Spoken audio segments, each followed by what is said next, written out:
misa $12 kan hadda aad u jeedin $12 weeyaan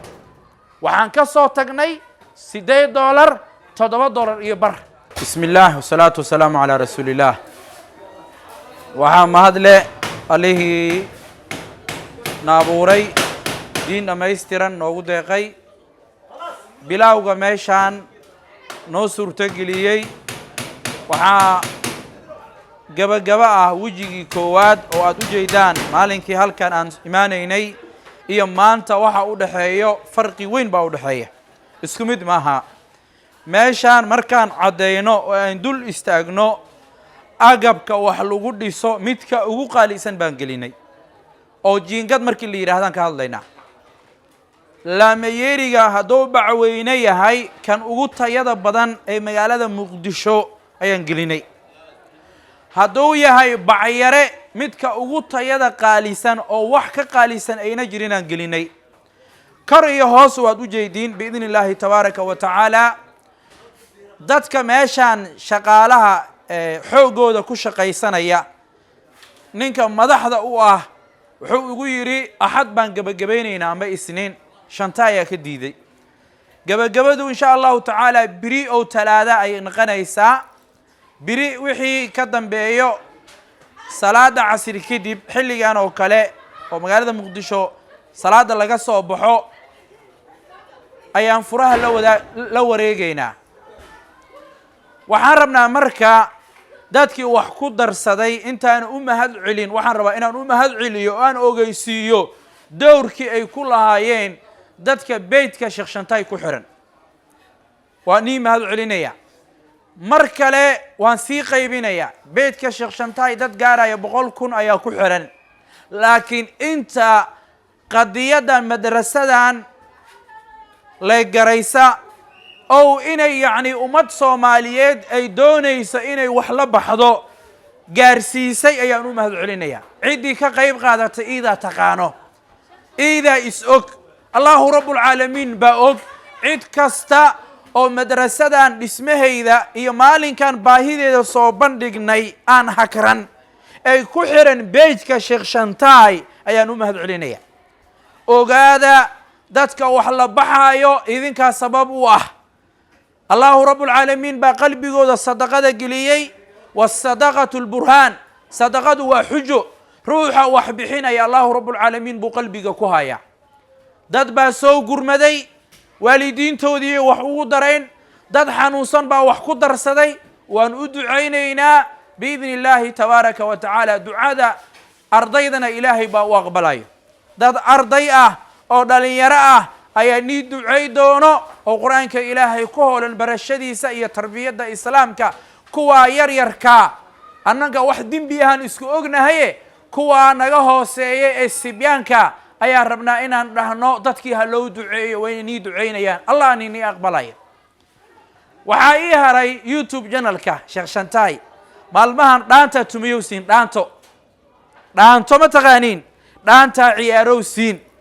dadku markay dad muslima ay yihiin markay dad goba yihiin markay ila Allahu rabbul alamin ku xiran yihiin markay diintooda jecel yihiin markay sunnaha nabiga sallallahu alayhi wasallam ay jecel yihiin khayrkay faafiyaan khayrka ma hakradaan ma xasdaan qolada YouTube channelka Sheekh Shantaay ku xiran maalmahan dhaantaani tuman madrasadan maalinka soo bandhignay ilaa iyo maanta laygu uu gaari waaye 1,000 qof uu gaari waaye 1,000 uu gaari waaye halkaad u socotaan cidda aad wax ka rabtaan anigu garan mayo laakiin cidda wax alla ka rabto alla quraanku ku tilmaamay alla wuxuu yiri waja'alna minhum a'immatan yahduna bi amrina alla wuxuu yiri a'imma waxaan ka dhignay hogaam maxay qabtaan alla laba sifo ku sheegay kuwa ilaahay jecel alla wuxuu yiri yahduna bi amrina waxay dadka ku hanuuniyaan taladeena waa goorme lama sabaru wa kaanuu biaayatina yuqinuun alla wuxuu yiri yaqiin iyo dulqaad bay la yimideen madrasadan aad aragteen quruxda badan waad ku qadayn taasaan ii cadaynaya waxaan u mahad celini mar labaad beydka sheekh shantaay dadka ku xiran ay madrasadan maalinkan soo bandhignay wixii kaga aadanay ka qayb qaatay addaalu cala alkhayri ka faacilihi ruuxa qofka khayr tusa wuxuu la mid yahay asagoo sameeyey madrasadan idinkaa dhisay lacagta ku baxday idinkaa bixiyey maxaa yeelay maanta nin baa wuxuu soo diray $180 wuu arkay wuu daawaday meeshaan kitaabka ilaahay baa lagu bartaa allahu rabbulcaalamiin ciddii weynaynayso waa inay halkan weynaysaa waxaan codsanaynaa laba adoon oo allahu rabbulcaalamiin muraad ka leh laba adoon oo caruurtoodii iyo waalidkoodii ka xanuunsan yihiin ee caafimaad u doonaya daawuu maradaakum bisadaqa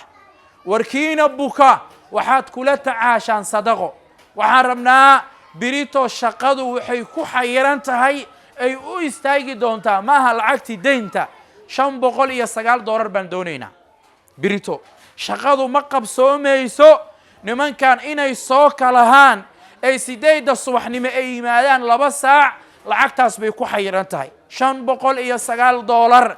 adoon bixiso oo nala soo xiriirto ayaan doonaynaa biidni illaahi tabaaraka wa tacaala adduun iyo aakhira waxsan baan iigu ducaynaynaa in sha allahu tacaala waxaan u mahad celinayaa walaalkay ama saaxiibkay sakariye xuseen oo madrasada $309 ugu deeqay biidni illaahi tabaaraka wa tacaala waad arkaysaan meeshaan isbeddelkii maalinkii aan halkan bilaaweynay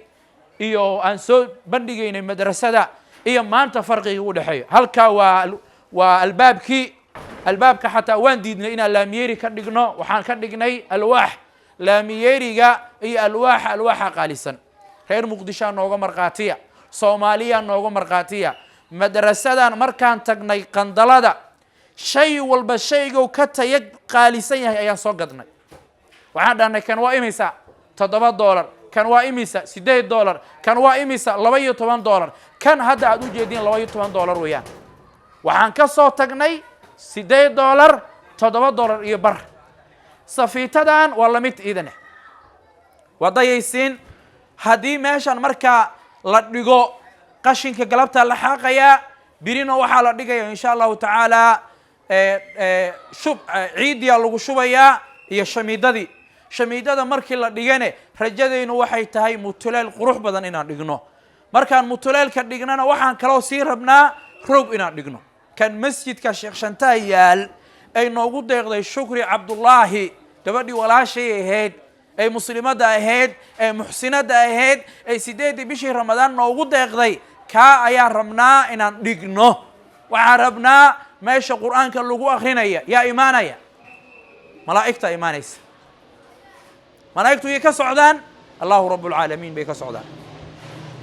qur'aanka lagu akrinaya 3 juz baa lagu akriyaa sabdida axadda isniinta talaadada arbacada allahu rabbulcaalamiin baan ugu dhowaanaynaa waa 15 juz cid kastoo marka ka qayb qaadatay goobtan oo caafimaad ugu qayb qaadatay inay hesho waan u ducaynaynaa sida gabadhii walaasheen ahayd ay 29 kiisha shamiidada noogu deeqday waxaa leeyahay ilaahay caafimaad buuxa ha ku siiyo bushi iyo baahiya ka badbaadiyo sadaqadaadana ilaahay dhibka jira allah kaaga ilaaliyo maalinta qiyaamane mid aad harsata allah kaaga dhigo in sha allahu tacaala nabigu salawaatu rabbi wa salaamu alayhi asmaada qiyaamaha markuu tilmaamay wuxuu yiri abaartuna way badanaysaa dadka cirka laga xanimayaa buu daacuunka COVID-19 amni xumada ayaa dadka ku dhex faafaysa wuxuu kaloo tilmaamay wajawri suldaani madax qalafsan oo calool iyo shahwa ka fikira ayaa dadka hogaamka loogu dhiibaya oo dadka barakiciya oo dadka isku kardila wuxuu kaloo tilmaamay nabigu sallallahu alayhi wasallam baqiiltanimadu inay badanayso ayu daa'in adwa'u min al-bukhl qofka wax laga ilaaliyo waxa ugu qaalisan muslimka baqiiltanimo in laga badbaadiyo madrasadu way bilaawatay waa la dumiyay wajigeedii koowaad baan ku jirnaa dhamaystirkeedina waxaa la socon doono mid wax ku bixiyay iyo mid hagraday labadaas bay dadku naqanayaan mid wax ku bixiyey iyo mid hakraday way la socon doonaan meel qurux badan oo u qalmato kitaabka ilaahay in lagu barto ayaan soo bandhigaynaa insha allahu tacaala maalinka arbacada waxaan allah ugu mahad celinaynaa bilaawgii oo noo bilaaway iyo dhamaystirkeedana allahu rabbulcaalamiin baan kaga mahad celinaynaa waxaan kaloo kaga mahad celinaynaa addoommada dal iyo dibad ka soo gurmaday dadka dibadda ka soo qiiliyey ay ayakoo faraxsanna soo wacay ay nagu dhiirigeliyey madaarista inaan u istaagno insha allahu tacaala waxaan joognaa bilaawgii oo ah wejigii koowaad dhammaystirkina insha allahu tacaala addoommada ilaahay baan la hadalnay waxaan sugaynaa hal addoon oo muslim ah ama muslimad ah $509 ay biri hawshu ay u xayiran tahay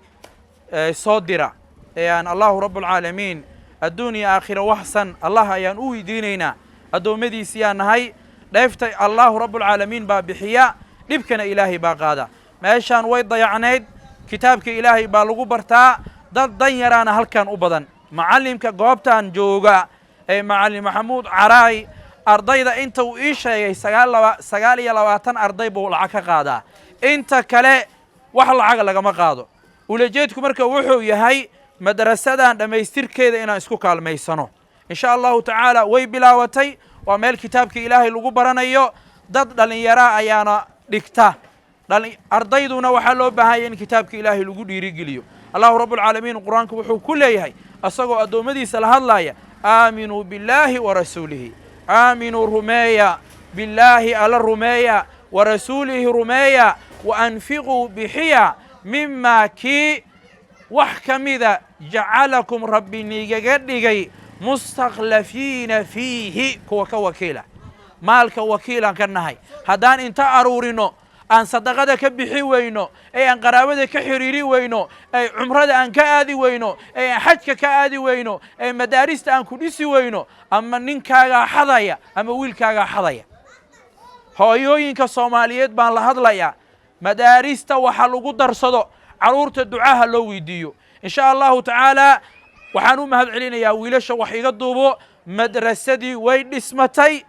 ama dadka maalinka arbacada soo bandhigidda goobta quruxda badan ay dhammaystiran ku farxad ka mid naqanaysaa ama dadka ka naxa insha allahu tacaala allah ayaan u mahad celinaynaa wasalaamu calaykum waraxmat ullaahi wabarakaatu